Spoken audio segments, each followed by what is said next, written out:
ओम साईं राम। आज का साईं वचन बाबा कह रहे हैं, मेरी बच्ची तू धीरज रख। तेरे जीवन में जो ये बुरा समय आया है, यह तुझे जीवन का सत्य दिखाने आया है कि इस जीवन में लोग सिर्फ पैसे को ही महत्व देते हैं, सद्गुणों को नहीं। अगर एक भोला व्यक्ति जो सरल है, सबका भला चाहता है, जिसका हृदय सबके लिए करुणा और प्रेम से भरा है, लेकिन प्रतिकूल समय आने पर उसके पास अगर धन की समस्या आ जाती है तो लोग उसे भी कष्ट पहुंचाने से बाज नहीं आते। वे उसके दुख को और बढ़ाते हैं, सहारा देने की बजाय उसके मन को और कष्ट पहुंचाते हैं। यही जीवन का सत्य है मेरी बच्ची। यहाँ लोग पैसे को महत्व देते हैं। अधिकांशतः लोग स्वार्थों से भरे हुए हैं। जिनके जीवन में पैसा ही सब कुछ है, उनके रिश्ते भी पैसों से ही हैं। अगर तुम्हारे पास समृद्धि है तो वह तुम्हारा लीला गुणगान करते ना थकेंगे।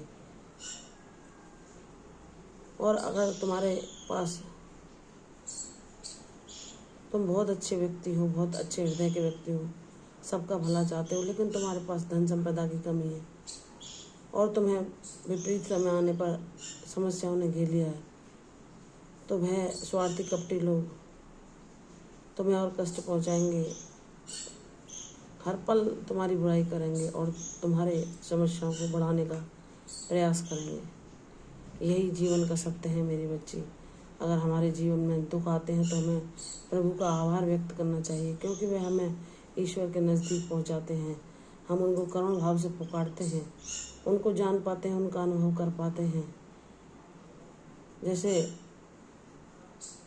महाभारत युद्ध में जब श्री कृष्ण ने जब युद्ध समाप्ति होने पर माता कुंती जो उनकी बुआ थी उनसे पूछा कि माँ, अब तो सब कुछ सही हो गया, युधिष्ठिर को भी राज्य मिल गया, अब तो आप खुश हैं, बताइए ये आपको और कुछ चाहिए, मैं क्या दूं आपको। तो कुंती ने श्री कृष्ण से कहा था कि हे प्रभु, मेरे जीवन में सदैव दुख आते रहें, इतना मुझे वरदान देना। श्री कृष्ण मुस्कुराए, बोले, माँ, बुआ माँ, सब तो सुखों की कामना करते हैं, फिर ये आप ऐसा क्यों मांग रही हो। तो उन्होंने कहा कि माधव, मैं जानती हूँ तुम परम ब्रह्म परमेश्वर हो। सुख के समय में इंसान भगवान को स्मरण करना भूल जाता है, लेकिन दुख और विपत्ति आने पर वह हर पल ईश्वर का स्मरण करता है, उनसे प्रार्थनाएं करता है, सच्चे भाव से उनको पुकारता है और उनकी कृपा पाने के लिए प्रयास करता है, उनकी अनुभूति को पाता है। तो मैं चाहती हूँ कि मेरे जीवन में सदैव दुख रहे, ताकि तुम्हारा स्मरण मुझसे क्षण भर के लिए भी दूर ना हो। मैं सदैव तुम्हारी उपस्थिति अपने जीवन में पाऊँ, क्योंकि तुम परम ब्रह्म परमेश्वर हो।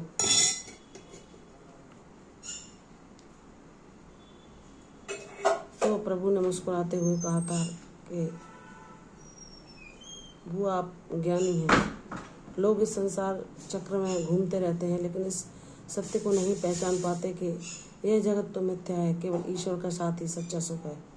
और जो इस सत्य को जान लेता है, चाहे उसके आसपास कितनी भी माया क्यों ना हो, वह कभी भी किसी भ्रमजाल में नहीं फंसता, और यह ईश्वर की कृपा द्वारा ही संभव होता है। तो हमारे बाबा वही श्री कृष्ण हैं, जो हमें इस माया जाल से मुक्त करने के लिए हमारे जीवन में यह लीलाएं हमें दिखाते हैं कि तुम जान सको कि तुम जिस जगत को एक सपने की भांति, एक भ्रम की भांति देख रहे हो, वह उसकी सच्चाई नहीं है, उसकी असलियत बहुत कड़वी है। और जब तुम उसे जान जाते हो तो तुम ज्ञानवान बन जाते हो और हर परिस्थिति में समन्वय करना सीख जाते हो, हर परिस्थिति को संतुलन में जीना सीख जाते हो। मेरी बच्ची, तुम बहुत बहादुर हो। तुमने हर कष्ट, हर संघर्ष का सामना मेरा नाम लेकर किया है। तुम्हारे भक्ति मार्ग पर तुम्हारी बहुत सारी परीक्षाएं हुई, लेकिन तुमने सदैव मुझे ही आशा की दृष्टि से निहारा और कहा, बाबा, मेरे अंदर कोई काबिलियत नहीं कि मैं अपनी क्षमता से इनको पार कर पाऊँ। आप शक्ति देना, आप मुझे थामे रहना, ताकि मैं सब परेशानियों से, सब परीक्षाओं को उत्तीर्ण करके आपके चरणों की अटल भक्ति पा सकूं। बाबा ने तुम्हारे सच्चे भाव को देखकर तुम्हारे जीवन में तुम्हें वह सब देने का निश्चय कर लिया है जो तुम लंबे समय से उनसे मांग रही हो। तुम्हारी सब परीक्षाओं को तुमने धैर्यतापूर्वक उत्तीर्ण कर लिया है। बाबा तुम्हारी भक्ति से प्रसन्न है। बाबा कहते हैं, मेरी बच्ची, तूने लोगों ने जो तेरे लिए षड्यंत्र रचे, जो तेरे खिलाफ योजनाएं बनाई, तूने सब कुछ मुझ पर छोड़ दिया। जब उन्होंने तुझे उन क्षणों में जहाँ तुझे साथ और सहारे और प्रेम के 2 शब्दों की आवश्यकता थी, उन्होंने ताने भरे, कांटों भरे बातों के सूल ही तुझे चुभाए, लेकिन तूने सब कुछ मुझ पर छोड़ दिया और मेरी ओर ही न्याय की दृष्टि से देखा। तो मेरी बच्ची, तेरा बाबा तुझे न्याय अवश्य देगा जिसकी तू प्रतीक्षा कर रही है। तेरे जीवन में मैं शीघ्र व सफलता के अवसर भेज रहा हूँ जहाँ तू स्वावलंबी बनकर जी सकेगी और स्वाभिमान से अपना सिर उठाकर अपने मन का वह हर कामना पूर्ण कर सकेगी जो तेरे हृदय की इच्छाएं हैं। दूसरों की सहायता करना, दूसरों को प्रेम बांटना। जहाँ तू पैसे के अभाव के कारण स्वयं को कमजोर पाती है, मैं तेरी सब अक्षमताओं को दूर करके तुझे इतना सबल बनाऊंगा, तुझे इतना समृद्ध बनाऊंगा कि लोग देखते रह जाएंगे कि इसकी भक्ति ने तो इसकी किस्मत बदल कर रख दी। शीघ्र वह अवसर तेरे जीवन में आएगा। मुझ पर विश्वास कर।